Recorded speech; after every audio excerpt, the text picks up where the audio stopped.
용솟음치는 하나님 나라라고 하는 제목으로 여러분들과 하나님 나라의 역동성에 대해서 같이 말씀을 나눠보고자 합니다.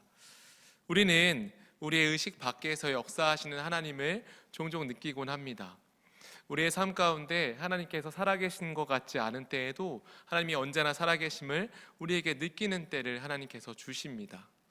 하나님께서는 우리의 삶에 매일매일 일하고 계십니다.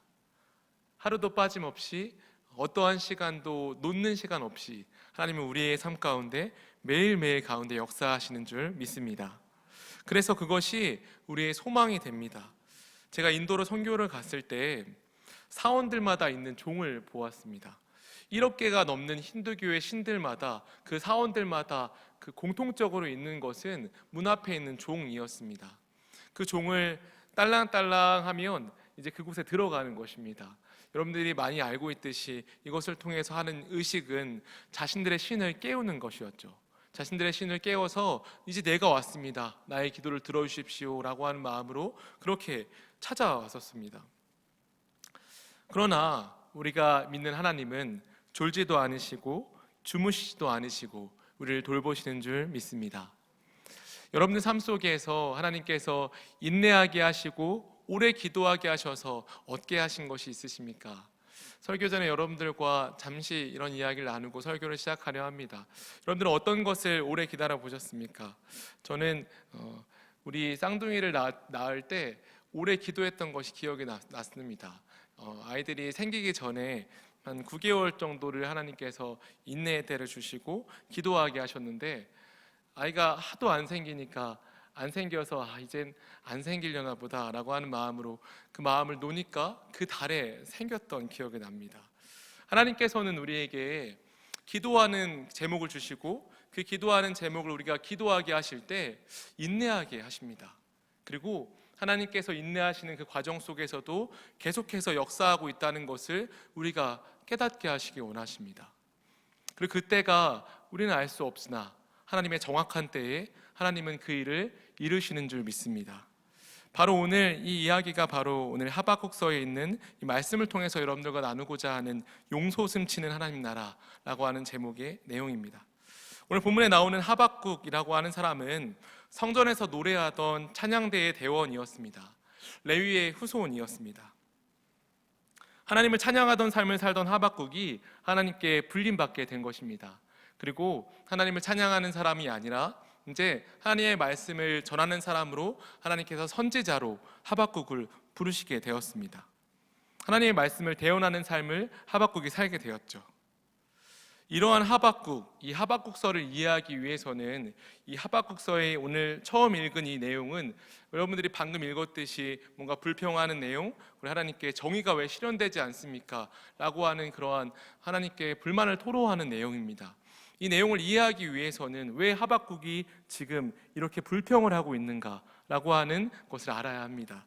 그 당시에 국제적 정세를 알아보면 왜 그런지 알 수 있습니다. 우선 이 하박국서를 배경으로 하고 있는 나라들은 몇 가지 나라가 있는데요. 먼저 하박국은 유다의 요시야 왕에서부터 엘리야김 왕 때까지의 선지자였습니다. 하박국 시대 때 가장 강성했던 나라는 아수르라고 하는 나라였습니다.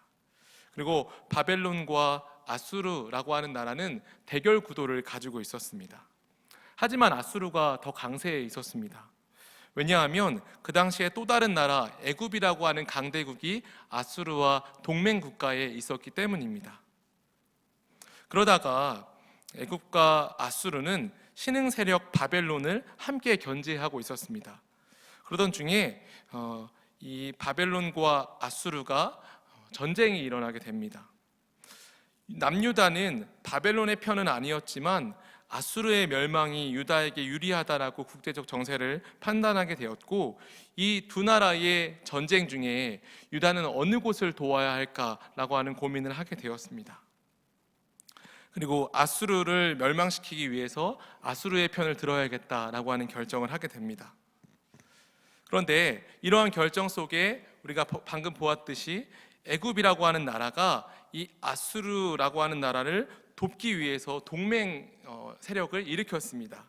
그리고 그 동맹 세력이 아수르를 도우려 지중해를 거쳐 북부 가나안 무깃도로 진출하는 그때에 유다에서 요시야 왕을 필두로 한 군대가 아수르로 동맹을 지원하러 가는 이 군사를 저지하러 전쟁을 일으키기 시작합니다.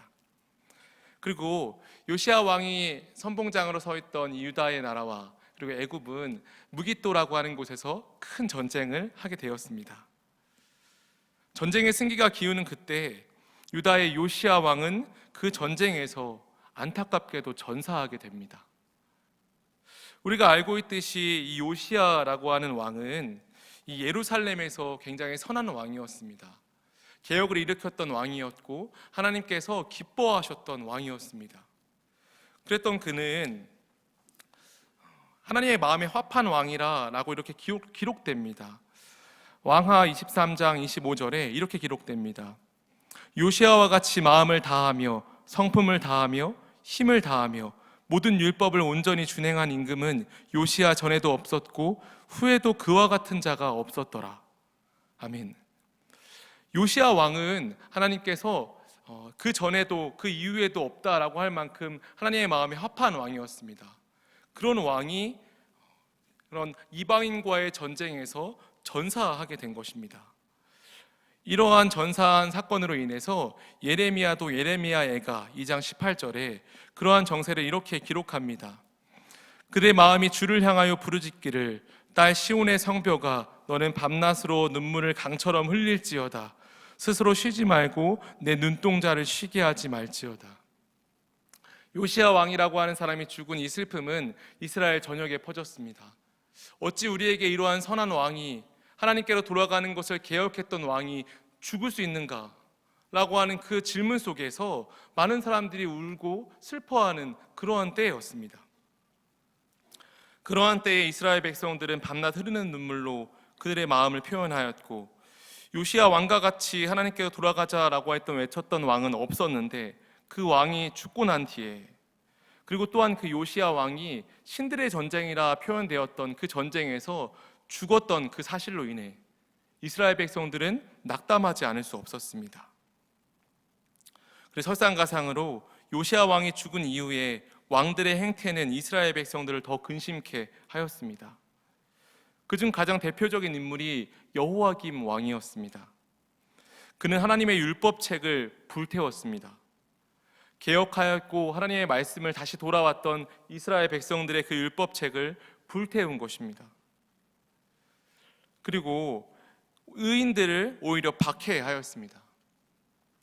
이러한 시대 속에 하박국은 어떠한 생각을 하였을까요? 바로 하나님의 신실한 의인이 죽고 악인이 다스리는 그때에 하박국은 하나님을 향하여서 고민하고 또 고민하였습니다. 여러분들이 오늘 읽은 이 본문은 이러한 배경을 가지고 있습니다. 의인들이 죽고 악인이 일어났는데 악인들이 오히려 그 악을 행함에 하나님은 그것을 막지 않으시고 오히려 방관하시는 듯한 그때에 하박국서가 지어지게 된 것입니다. 오늘 본문 말씀을 다시 한번 우리 이러한 시각으로 2절부터 4절까지의 말씀을 우리 한 목소리로 읽어봤으면 좋겠습니다. 우리 같이 읽어보겠습니다. 시작. 여호와여 내가 부르짖어도 주께서 듣지 아니하시니 어느 때까지리이까? 내가 강포로 말미암아 외쳐도 주께서 구원하지 아니하시나이다. 어찌하여 내게 죄악을 보게 하시며 패역을 눈으로 보게 하시나이까? 겁탈과 강포가 내 앞에 있고 변론과 분쟁이 일어났나이다. 이러므로 율법이 해이하고 정의가 전혀 시행되지 못하오니 이는 악인이 의인을 애워쌌으므로 정의가 굽게 행하여 짐이니이다. 아멘. 우리가 읽듯이 하박국은 하나님을 향하여 신랄하게 불평합니다. 하나님 어떻게 이러한 일이 있습니까? 어느 때까지 이렇게 악인들이 횡포를 부리는 때가 이어지겠습니까? 라고 하며 하나님께 이야기합니다. 율법이 해이해졌고 정의가 전혀 시행되지 못하고 악인이 의인을 애워싸는 그러한 행태 속에 정의는 전혀 보이지 않는 것 같은 그런 때입니다. 하박국은 하나님의 섭리에 대해서 의심하고 있습니다. 하나님이 살아계십니까? 그런 근본적인 질문을 하박국은 하고 있는 것입니다. 하나님이 살아계시면 어떻게 이러한 일들이 벌어질 수 있습니까? 어떻게 의인이 그렇게 허무하게 신들의 전쟁이라 하는 전쟁에서 죽을 수 있고, 하나님께서 이 애굽이라고 하는 나라에 어떻게 질 수가 있으며 우리의 왕은 왜 죽게 됩니까? 라고 하는 불평 속에 하박국이 있었던 것입니다. 그리고 하나님은 이 요시야 왕이 죽은 이후에 하나님의 보호하심은커녕 악한 왕들만 세우시고 그들의 죄악을 전혀 제재하시지도 않으시고 의인을 박해할 때에도 정의가 실현되지 않도록 하시는 그러한 하나님을 하박국은 보고 있습니다. 그러한 하박국의 불평에 하나님의 대답은 설상가상이었습니다. 1장 6절부터 나오는 하나님의 대답은 이러한 대답이었습니다. 보라, 내가 사납고 성급한 백성, 곧 땅이 넓은 곳으로 다니며 자기의 소유가 아닌 거처들을 점령하는 갈대아 사람을 일으켰나니. 10절에 왕들을 멸시하며 방백을 조소하며 모든 견고한 성들을 비웃고 흉벽을 쌓아 그것을 점령할 것이라. 아멘. 하나님께 하박국은 방금 불평했습니다. 하나님 살아계십니까? 어떻게 살아계신데 이러한 일이 벌어질 수 있습니까? 그런데 하나님의 대답은 설상가상입니다. 하나님은 갈대아, 즉 바벨론인들을 세워서 그들로 하여금 이스라엘 백성들을 점령시킬 것이다. 너가 그렇게 불평하지만 오히려 내가 바벨론을 일으켜서 너희 나라를 멸망시킬 거야 라고 하는 대답을 하십니다. 바벨론을 통해서 이스라엘 백성들을 칠 것이다. 하박국의 입장에서 지금 하나님께 불평을 호소하고 있는데 하나님은 그를 위로하거나 그의 아픈 곳을 싸매어 주시거나 치료해 주시지 않습니다. 바벨론을 들어 너희를 멸망시킬 것이라 말씀합니다. 하박국의 마음은 어떠했을까요? 하박국은 하나님을 향하여서 불평하는 마음으로 그렇게 이야기하였지만 하나님께 하나님, 나 하나님 뜻을 잘 모르겠고 하나님이 어떻게 역사하는지도 모르겠어요. 나 지금 하나님을 향하여서 너무 아파요 라고 그렇게 이야기하고 있는데 그 앞에 있는 상대자는 그곳을 고쳐주기는커녕 그곳을 더욱 아프게 누르고 있는 것입니다. 하나님의 위로가 없고 오히려 하나님이 치시기만 하는 것 같은 때라 그렇게 여겼을 것입니다. 바로 오늘 본문이 이러한 내용들입니다. 우리의 삶을 살다 보면 우리의 삶에 이러한 일들이 종종 일어나게 됩니다. 우리의 힘으로는 전혀 이해할 수 없는 그러한 일들입니다. 악인들이 어쩌면 더 잘 되는 것 같은 때, 우리는 하나님을 향하여 신실하게 살아가고 있는 것 같은데 악인들은 하나님을 향하여 전혀 알지도 못하고 하나님과 대적하며 살고 있는 그런 죄악을 벌이고 있는데 하나님을 믿는 사람들이 악인들로 하여금 고통스러워하는 그때, 그러한 일들이 우리의 삶에 가끔 일어나게 됩니다.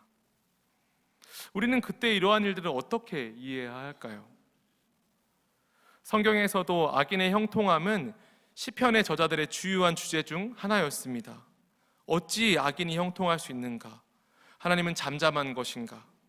우리의 탄원을 왜 듣지 않으시는가? 하나님이 살아계시기는 한 것인가? 하는 우리의 그러한 질문들입니다. 여러분들은 이러한 사실에 대해서 어떻게 결론을 내리고 계십니까? 하나님은 어떻게 일하시고 계실까요? 오늘 이 본문에 나와 있는 이 내용들 속에서 하나님은 어떻게 일하고 계실까요? 하박국서는 이러한 내용들에 대한 답변으로 모든 내용들이 이루어져 있습니다. 이러한 이야기를 우리가 살펴보기 위해서 한 가지 역사적인 사건을 통해서 이러한 질문에 해답을 얻고자 합니다. 동일한 이야기가 세계의 역사 속에 한 가지 이야기로 남아 있습니다.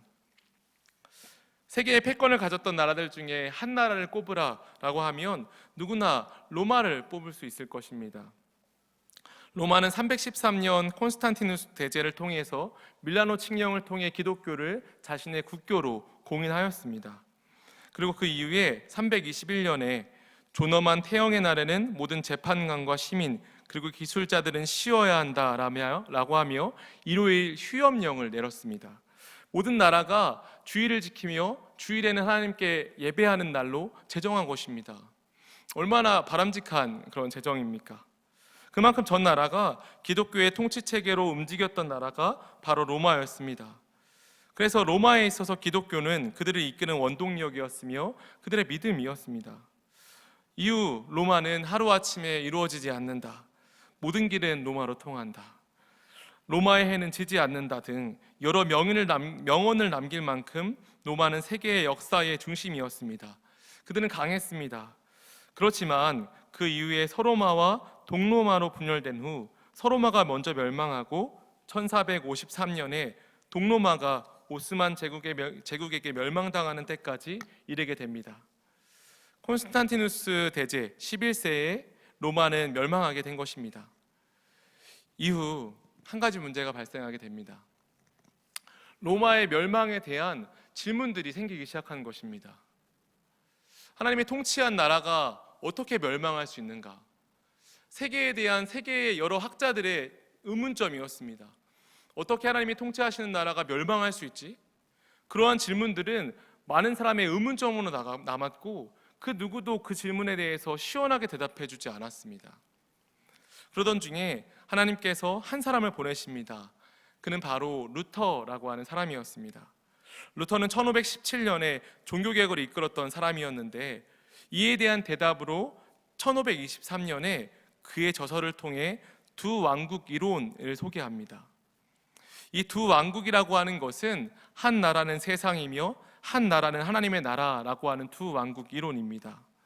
한 나라인 세상은 하나님께서 율법과 법을 통해 이 죄를 제어하는 데에 다스리시며 또한 강하게 통치하셔서 이 죄의 권세를 하나님께서 제어하신다라고 하는 나라이며, 한 나라는 하나님의 나라, 즉 교회로, 교회에서는 은혜와 복음으로 예수 그리스도를 통해 그것을 다스린다라고 하는 이 두 나라를 말하였습니다.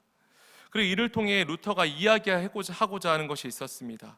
그것은 하나님의 나라는 한 번도 쇠퇴한 적도 멸망한 적도 없다는 것입니다. 교회를 통해 다스리시는 하나님의 나라는 예수 그리스도의 초림으로 시작되었고 지금도 여전히 종말을 향해서 하나님께서 끊임없이 그의 나라를 이끌어가고 있다는 것입니다.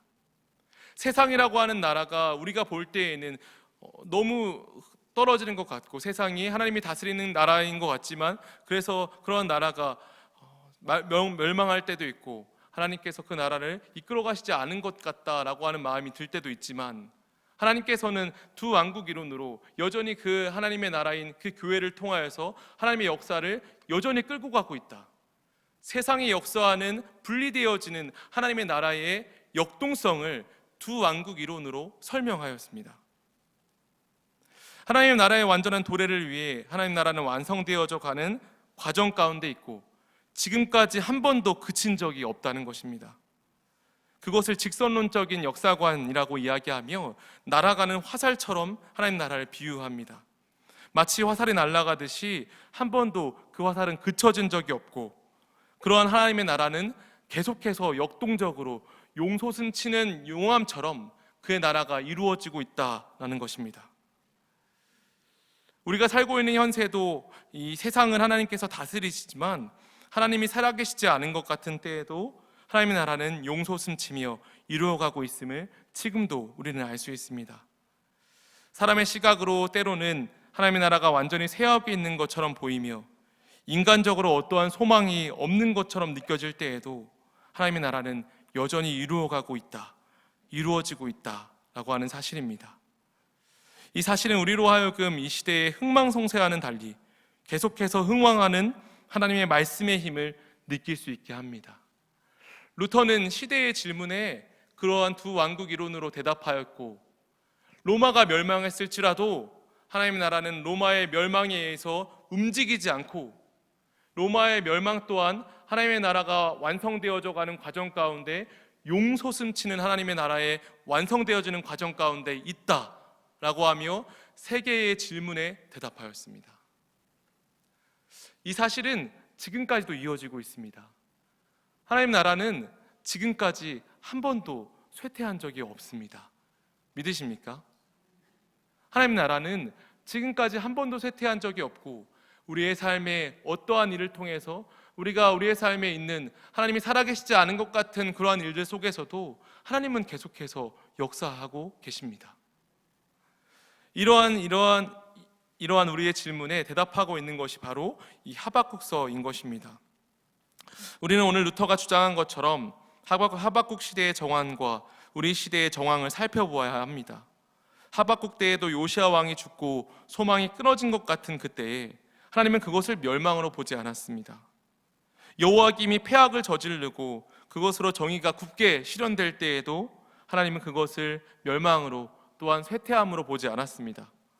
하나님의 나라는 사람의 죄악으로 인해 혹은 하나님의 계획에 의해 쇠해지는 것 같더라도, 모든 사람의 판단이 그렇다 할지라도 용솟음치며 한 번도 끊임없이 하박국 시대와 우리 시대에 계속 이어지고 있다는 것입니다.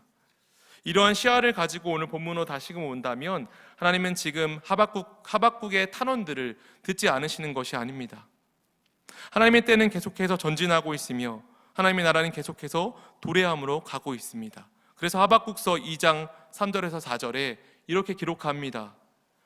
이 묵시는 정한 때가 있나니 그 종말이 속히 이르겠고 결코 거짓되지 아니하리라. 비록 더딜지라도 기다리라. 지체되지 않고 반드시 응하리라. 보라, 그의 마음은 교만하며 그 속에서 정직하지 못하나 의인은 그의 믿음으로 말미암아 살리라. 아멘. 의인은 그의 믿음으로 말미암아 살리라. 하나님께서 의인, 하나님을 믿는 사람은 믿음을 통해서 산다라고 말씀하고 있습니다. 하나님이 일하시고 있는 것 같지 않은 그때에도 하나님은 일하시고 있다라고 하는 그 믿음, 그 흔들리지 않는 신뢰, 그것을 말합니다. 우리의 이 하박국서 2장 3절에서 4절은 굉장히 이 하박국서에 대한 내용들의 결론과 같은 이야기로 우리에게 잘 이야기해 줍니다. 비록 더딜지라도 기다리라. 지체되지 않고 반드시 응하리라. 우리의 삶에 지체되는 것 같고 하나님의 약속이 이루어지지 않는 것 같더라도, 더딘 것 같고 언제까지 기다려야겠습니까? 라고 우리가 불평한다 할지라도 하나님은 그의 약속을 반드시 응하리라 라고 말씀하고 계십니다. 그리고 그 의인은 그의 믿음으로 이 약속을 믿음으로 살아간다 라고 말씀하고 있습니다. 같은 시대의 선지자인 예레미야에게도 하나님께서는 바벨론으로 포로로 이끌어가는 곳, 포로로 가는 이스라엘 백성들에게 이렇게 말씀하셨습니다. 예레미야 29장 5절에서 7절 말씀인데요, 이런 말씀이 있습니다. 너희가 바벨론으로 포로로 이끌려 갔을 때 그곳에서 하는 말씀입니다. 너희는 집을 짓고 거기에 살며 텃밭을 만들고 그 열매를 먹으라. 아내를 맞이하여 자녀를 낳으며 너희 아들이 아내를 맞이하며 너희 딸이 남편을 맞아 그들로 자녀를 낳게 하여 너희가 거기에서 번성하고 줄어들지 아니하게 하라. 너희는 내가 사로잡혀 가게 한 그 성읍에 평안을 구하고 그를 위하여 여호와께 기도하라.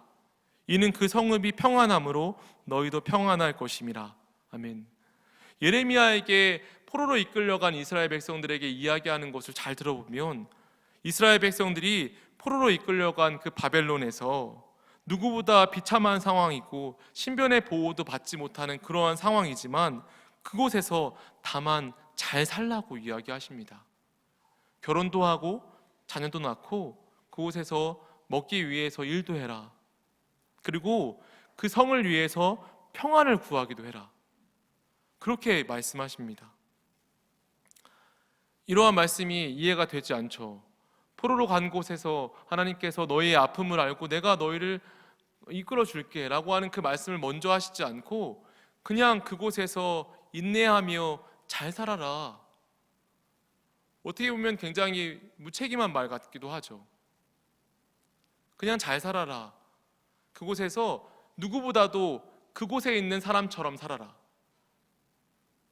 결혼도 하고 자녀도 낳아서 그곳에서 먹기도 하며 잘 살아라. 이렇게 말씀하시는 것입니다. 하나님께서는 그러한 이야기를 하신 후에 예레미야 29장 11절에 이렇게 약속하십니다. 70년이 차면 내가 너희를 돌보고 나의 선한 말을 너희에게 성취하여 너희를 이곳으로 돌아오게 하리라. 아멘. 70년 후에는 내가 너희를 돌아오게 할게. 그 70년 동안 인내함으로 하나님의 때를 기다려라 라고 말씀하셨습니다. 하나님의 말씀은 반드시 이루어진다는 그 사실을 매 순간 깨닫고 인내하며 그렇게 그곳에서 열심히 살아가라라고 말씀하신 것입니다. 하나님께서 다스리시는 삶을 살아갈 때 우리에게 가장 필요한 근육은 인내의 근육인 것 같습니다. 하나님께서 하나님의 뜻을 우리에게 주실 때에 어쩌면 우리의 때와는 다르게 하나님의 생각과 우리의 생각이 다른 것을 우리로 깨닫게 하시고 다만 하나님을 믿음으로 인내함으로 그렇게 살아갈 수 있도록 하나님께서는 어쩌면 우리의 때와 하나님의 때를 다르게 이루어 가시는 것 같습니다. 하지만 하나님께서는 모든 약속들을 우리의 삶 가운데 이루실 줄로 믿습니다. 현실을 바라보지 않고 그 현실을 통해 하나님을 바라볼 수 있는 자녀들이 세워질 때 그 사람들은 믿음으로 살 수 있게 되는 것입니다. 이해할 수 없는 상황 속에서 고민하고 계시는 분들이 계십니까? 하나님이 살아계시는 것 같지 않은 그때, 하나님이 계신데 어떻게 이러한 일이 벌어질 수 있을까라는 그런 의문점을 갖고 로마의 멸망의 때처럼 세계가 궁금했던 그러한 때처럼 여러분의 삶 속에도 어쩌면 하나님이 살아계신데 어떻게 이러한 일이 벌어질 수 있을까라고 하는 그러한 궁금증과 그러한 풀리지 않는 의문을 가지고 있는 그러한 분들이 있으십니까? 오늘의 하박국서의 말씀처럼 내 눈으로 죄악을 보게 하시고 패역을 눈으로 보며 율법이 해이하여지고 정의가 전혀 실행되지 못하는 것 같은 그런 때를 보내고 계신 분이 계십니까? 하나님께서는 우리에게 이 말씀을 주시기 원하십니다. 예레미야 29장 11절에 13절에 여호와의 말씀이니라 너희를 향한 나의 생각을 내가 아나니 평안이요 재앙이 아니니라 너희에게 미래와 희망을 주는 것이니라. 아멘. 하나님께서 우리에게 주시는 모든 것들은 평안이요 미래와 희망을 주시는 것입니다. 그리고 그 모든 과정을 12절에 13절에 너희가 내게 부르짖으며 내게 와서 기도하면 내가 너희들의 기도를 들을 것이요 너희가 온 마음으로 나를 구하면 나를 찾을 것이요 나를 만나리라. 우리가 이해할 수 없는 때, 악인들이 형통한 것 같고 하나님의 때를 알 수 없는 그때 하나님께서는 하나님께 나아오라 말씀하십니다. 하나님께 부르짖으면 하나님께서 대답해 주시겠다. 하나님의 약속의 말씀들을 우리에게 주시겠다라고 말씀하십니다. 하나님의 뜻을 간절히 구해 보십시오. 하나님이 나의 삶에 어떠한 계획을 갖고 있는가라고 하나님께 말씀해 보십시오. 인내의 때에 하나님께 기도하시면 하나님께서 이렇게 말씀하실 것입니다. 이것이 너를 향한 나의 계획이야. 이 계획을 통해서 나는 너를 더욱 사랑할 것이고 나를 만나면 내가 너를 변화시킬 거야. 하나님의 계획과 뜻이 무엇인지 알기 위해 기도하는 것입니다. 우리의 삶 속에 어떠한 일이든지 하나님은 우리에게 이렇게 말씀하시기 원하십니다. 그리고 하나님은 우리의 모든 삶의 이야기를 통해 하나님을 고백하는 간증으로 삼기 원하십니다. 우리가 이렇게 하나님에 대해 알아갈 때에 용솟음치며 이루어지고 있는 하나님의 나라를 깨달을 수 있게 되는 것입니다. 할렐루야. 그 유명한 말씀 하박국의 2장 14절의 말씀이 이루어지는 것입니다. 이는 물이 바다를 덮음같이 여호와의 영광을 인정하는 것이 세상에 가득함이니라. 아멘. 우리가 고대하며 기대하듯이 천국에서는 하나님을 아는 지식만이 가득하게 될 것입니다. 우리의 모든 것 가운데 하나님을 아는 지식으로 하나님께 영광 올려드리는 그러한 때가 회복되게 될 것입니다. 하지만 우리가 이 땅에 살아갈 동안엔 하나님을 아는 이런 천국의 그림자의 삶을 살아갈 때 하나님께서는 어쩌면 우리에게 인내의 때를 주시고 인내의 때에 하나님께 기도하게 하십니다. 그리고 기도하면 하나님께서 자신을 아는 지식을 우리에게 비춰주시고 알게 하십니다. 그리고 천국에서 느껴지는 그 놀라운 아름다움의 그 기쁨들을 우리가 이 땅에서 그림자이지만 알 수 있게 되는 것입니다. 여러분들은 지금 어떠한 때에 있으십니까? 어떠한 인내의 때에 있으십니까? 지금 그 인내의 때에 하나님께 기도하실 수 있기를 바랍니다. 하나님께서는 주께 부르짖으면 내가 응답하겠다라고 하는 그 분명한 약속의 말씀을 우리에게 허락해 주셨습니다. 오늘 본문의 말씀과 같이 인내의 때에 하나님께 기도함으로 용솟음치는 하나님 나라, 지금까지 한 번도 끊임없이 우리의 삶을 통하여 이루어지고 있는 그 용암이 불을 대듯 이루어지고 있는 그 역동적인 하나님 나라의 그 이루어지는 그 과정들을 하나님께 기도함으로 이루어가는 그 하나님의 나라를 알아갈 수 있는 저와 여러분들이 되실 수 있기를 주님의 이름으로 축원합니다. 함께 기도하겠습니다.